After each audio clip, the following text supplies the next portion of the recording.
Bukan nauzubillah ya, nauzubillah ini bukan ini tong seuri.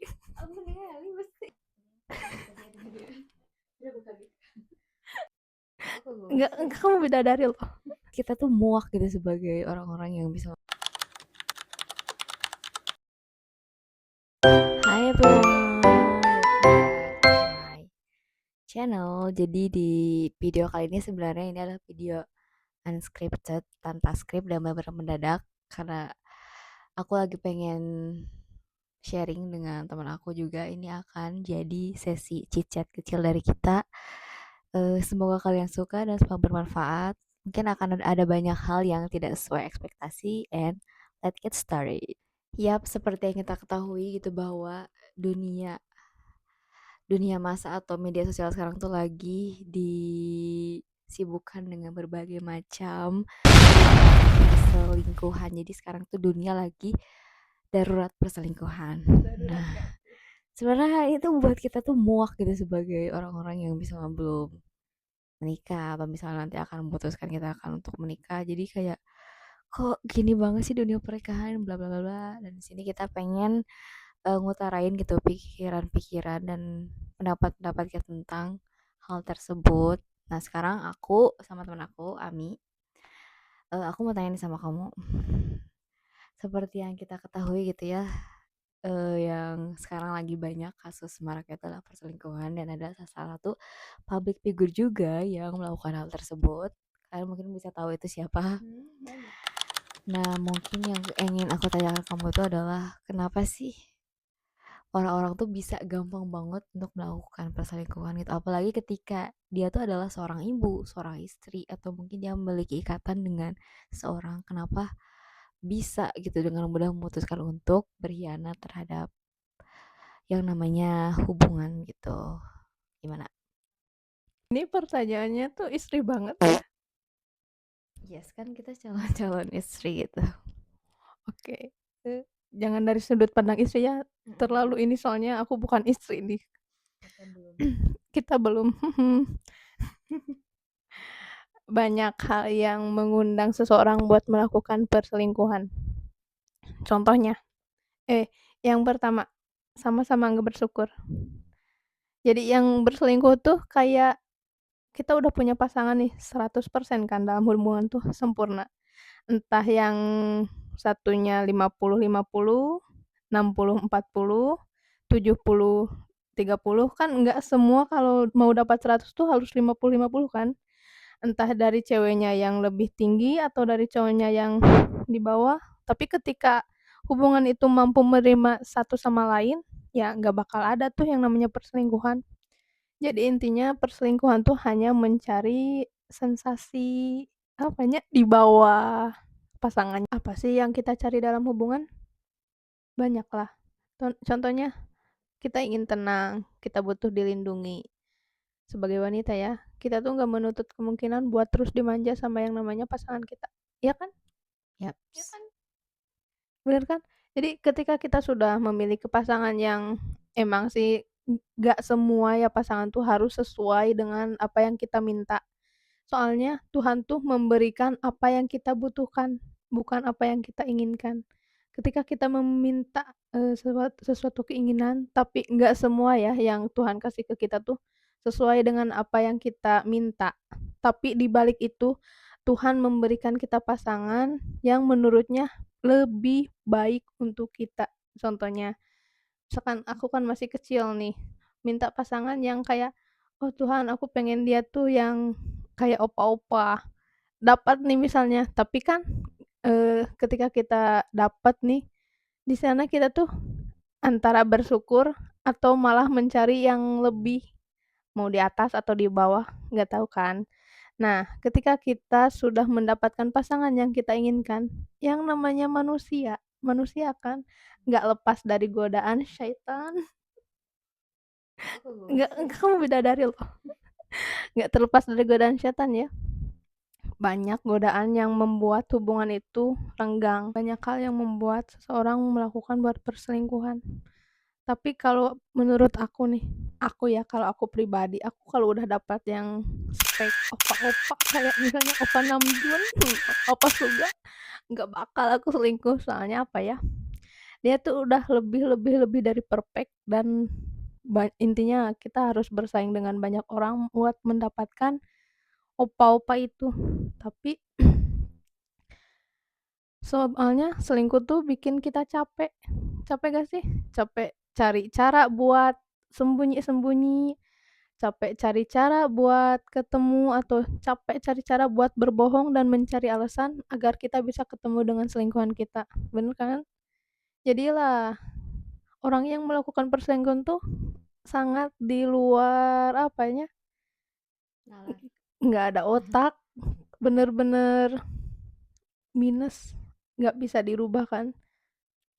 Apalagi kalau selingkuhnya tuh di bawah apa yang kita miliki, kayak yang diselingkuhin tuh menang banyak. Eh, aku kehilangan hal yang sangat berharga dalam hidup aku nih hanya karena demi mendapatkan hal yang di bawah standar lah. Soalnya rata-rata kan yang mau jadi selingkuhan tuh nggak pernah lebih baik dari yang diselingkuhi. Entah dari sifat, mungkin ya mungkin kalau masalah materi kan itu relatif ya. Tapi kan dalam hubungan nggak semua tentang materi. Materi itu bisa dicari, tapi mendapatkan pasangan yang sempurna dan mau menyempurnakan kita tuh itu jauh lebih dari apapun. Tadi kan menurut aku kenapa wanita berselingkuh. Nah aku mau balik nanya nih ke kamu ya. Apa yang kamu lakukan? Nauzubillah ya, nauzubillah, ini cuma sebuah pertanyaan. Apa yang akan kamu lakukan ketika kamu menjadi korban perselingkuhan? Oh my god, the question is so funny. Sebenarnya I feel gitu, aku pernah merasakan gitu yang namanya perselingkuhan gitu di relationship aku sebelumnya gitu. Dan mungkin yang paling penting itu menurut aku adalah kita tuh harus tahu dulu sih value kita tuh seperti apa. Kita harus bisa cukup dulu sama diri kita sendiri. I mean like ketika ada orang yang mungkin tadi dibilang misalnya orang yang kekasih kita atau misalnya apapun itu berkhianat sama kita, kita tuh bisa memegang teguh gitu diri kita. Jadi kita tuh punya kontrol terhadap kehidupan kita. Kalau misalnya aku saat diselingkuh itu ya udah gitu. Eh ya gak bisa gitu aku maafin gitu, gak bisa. Aku bisa maafin segala kesalahan kamu tapi tidak dengan perselingkuhan. Karena menurutku perselingkuhan itu adalah suatu habit atau misalnya aku gak nyebut itu penyakit tapi menurut aku adalah suatu habit yang susah dihilangkan gitu, kecuali gitu orang tersebutnya emang benar-benar mau berubah, tapi kan tidak semuanya gitu kan, tapi rata-rata yang kita lihat di lapangan itu adalah orang-orang yang berulang-ulang-ulang lagi gitu. Nah kalau misalnya kita diselingkuhin ya udah sih gitu, let it go gitu, masih banyak laki-laki lain gitu. Bukan berarti kita gagal kan? Iya, bukan berarti kita gagal. Terus kita juga tahulah kita tuh punya value, punya prinsip. Jadi ketika kita tuh udah gak dihargain, gak apa ya, dihianatin, ya udah gak apa ya, gak ada respect sama kita, ya udah gitu berarti dia tuh emang udah gak mau sama kita. Masa cewek sesekle kita diselingkuhin? Iyalah, kita tuh harus pintar dikit lah jadi cewek. Itulah Cewek. kenapa. Jadi kalau kalian yang misalnya udah diselingkuhin, ya udah gak apa-apa, aku masih mau dia pasti bakal berubah. Girls, please think twice, berpikir dua kali, karena menurut aku itu tuh adalah hal yang sulit gitu. Tapi itu terserah kalian sih kalau emang kalian masih pengen menunggu dia berubah. Terus tapi apakah kalian mau gitu menyanyiakan waktu hari-hari kalian tuh dengan overthinking, mikirin dia berubah gak ya, dia ini lagi gak ya? Oh my god, please deh. Jadi menurut kita mah ya udah ya, kalau bisa boleh selingkuhin Ya udah, ya lepas. udah lepas Enggak. gitu. No! Yaps.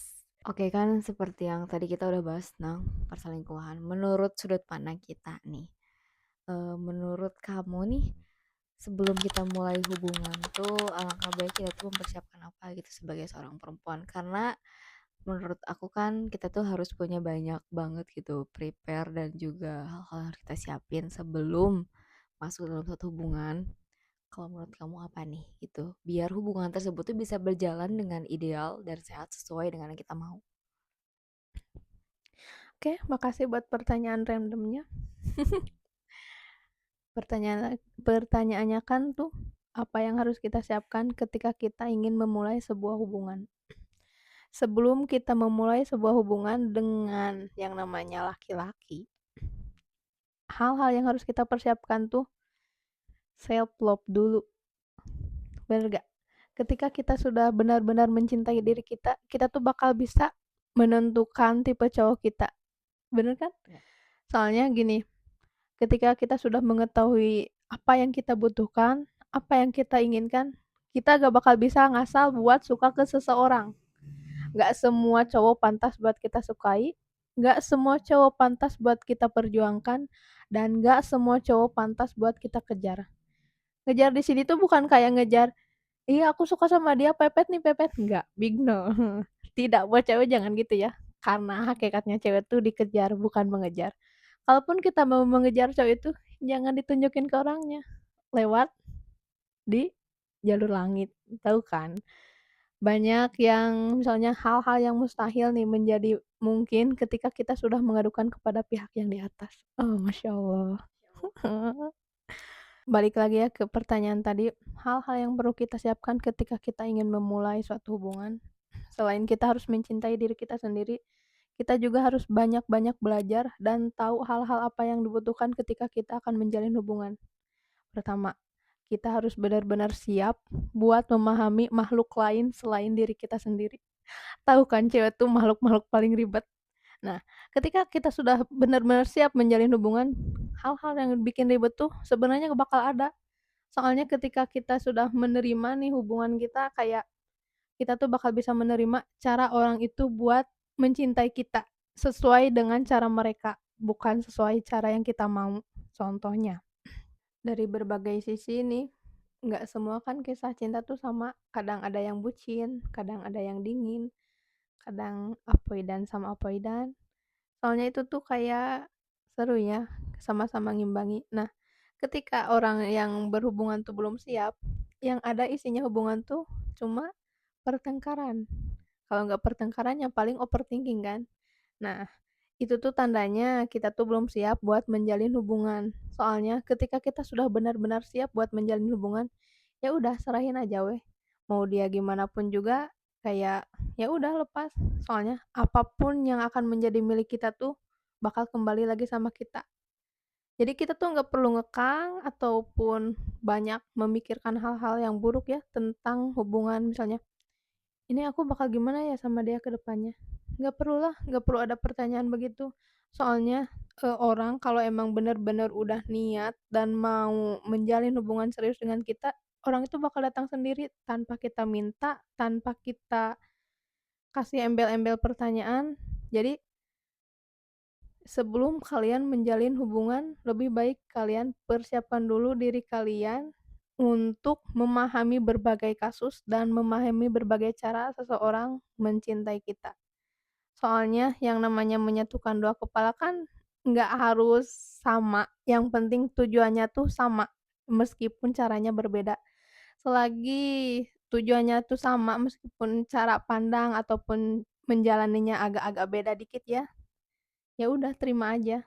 Jadi ketika kamu udah benar-benar siap tuh, kamu gak bakal mempermasalahkan banyak hal, tetapi kamu bakal berpikir dari sudut pandang kamu dengan cara yang benar-benar positif dalam hubungan itu, bagaimanapun caranya, selagi itu tidak keluar atau tidak menyakiti kamu, kamu harus bisa menerima. Oke, oke, itu kan ya maaf ya kalau tipsnya agak-agak rawan dikit soalnya. Hmm, balik lagi ke topik, kalau menurut kamu Ra, bukan ciri-ciri ya, sudut pandang kamu tentang hubungan atau pasangan yang ideal tuh kayak gimana? Oke, terima kasih pertanyaannya. Sebenarnya tiap orang tuh kan punya tipe-tipe masing-masing ya, begitupun aku. Jadi kita tuh gak bisa apa ya menyebut bahwa oh tipe dia aku begitu, ya mungkin tipe dia begitu, tipe aku seperti ini. Jadi kita tuh punya sudut pandang masing-masing gitu. Kalau menurut aku tipe atau hubungan ideal tuh adalah aku tuh selalu percaya bahwa hubungan tuh akan berjalan dengan baik ketika dua orang itu sudah selesai dengan dirinya masing-masing. Maksudnya apa? Maksudnya mereka tuh sudah bisa bahagia dengan dirinya sendiri, sudah merasa cukup dengan dirinya sendiri, sudah bisa mencintai dirinya sendiri. Jadi ketika mereka itu bertemu atau dipersatukan, mereka tuh tinggal membahagiakan, menambah kebahagiaan itu. Jadi kita tuh udah bahagia sama diri kita sendiri. Nah, ketika kita bertemu dengan jodoh kita tuh malah menambah kebahagiaan itu, tapi bukan bukan menjadikan bukan bukan menjadikan pasangan kita itu sebagai salah satu sumber kebahagiaan, tapi sebagai penambah atau pelengkap kebahagiaan kita gitu. Aku percaya itu. Terus yang kedua tuh eh sebenarnya tipe-tipe ideal aku tuh aku kadang of course laki Bramjun itu. Sebenarnya aku mau bilang sebenarnya seluruh anggota BTS itu adalah tipe-tipe ideal aku gitu. Kim Namjoon, Seokjin, Kim Namjoon yang pinter, Seokjin yang humoris, Suga yang dewasa dan lain sebagainya gitu, Jungkook dan lain sebagainya gitu. Menurut aku mereka itu adalah tipe-tipe yang kalau misalnya ada di satu orang aku bakal milih gitu. Ya perfect banget gitu. Terus tipe-tipe ideal menurut aku adalah seseorang yang bisa bertanggung jawab terhadap dirinya sendiri. Kalau misalnya nih dia itu gak bisa gitu bertanggung jawab terhadap dirinya sendiri, maksudnya kayak dia tuh gak bisa merawat dirinya sendiri, dia gak tahu apa tujuan hidup dia gak tahu sebenarnya hidup aku tuh mau kemana gitu. Menurut aku itu bukan satu pasangan yang ideal menurut aku. Jadi Jadi itu sebenarnya fungsi cowok itu sebenarnya bukan cuman buat apa ya, mengisi rasa kesepian kita, tapi dia juga harus tahu gitu bagaimana cara dia memperlakukan dia sendiri, bagaimana dia menghargai dirinya sendiri. I mean kalau misalnya dia belum bisa melakukan semua itu, bagaimana nanti dia bisa menghargai dan memperlakukan kita dengan baik gitu. Menurut aku itu penting banget gitu. Dan aku juga percaya bahwa eh kalau misalnya ada suatu quotes yang keren banget kayak if he means to you he will come or find to you. Jadi ketika kalau misalnya dia itu ditakdirkan buat kamu, dia tuh bakal kembali kepada kamu dengan apapun caranya, mau sejauh apapun itu, mau sekarang kalian tuh dipisahkan dulu misalnya. Ah, aku cuma mengulang gitu. Ya pokoknya gitu, jadi kayak mau sejauh apapun kalau misalnya takdir kita ya dia bakal balik. Jadi menurut aku gitu gak perlu khawatir gitu dengan hal-hal yang di luar kontrol kita gitu. Dan yang terakhir tuh aku tuh suka banget suatu hubungan yang bisa ngasih space satu sama lain. Jadi kita tuh gak harus selalu berdua terus, kayak kita gak harus spend time together sesering mungkin, tapi kita juga harus punya space buat proses bertumbuh kita masing-masing gitu. Jadi ketika kita bertemu tuh kita bisa saling sharing, kita bisa saling ngasih insight satu sama lain. Bahwa kita udah keren banget gak sih kalau kita sama-sama nggak melulu harus grow gitu, gak iya, perlu halus berdua. No gitu. tapi kan sama kamu berdoa mulu Sih. Guys, terima kasih banyak buat kalian yang udah ngedengerin ocehan kita. Ini chit chat episode pertama bersama kami. ya biasalah temanku yang laki ini. Semoga gitu ya kalian ambil aja yang baik dan buang yang buruknya. Kalau misalnya kalian suka sama video kita, jangan lupa like, subscribe, and comment video ini. Ini videonya tuh pure tentang pendapat kita, jadi gak ada menyudutkan suatu seorang ataupun apapun itu. Jadi itu benar-benar unscripted dan benar-benar mendadak. Dan see you in the next video. Bye.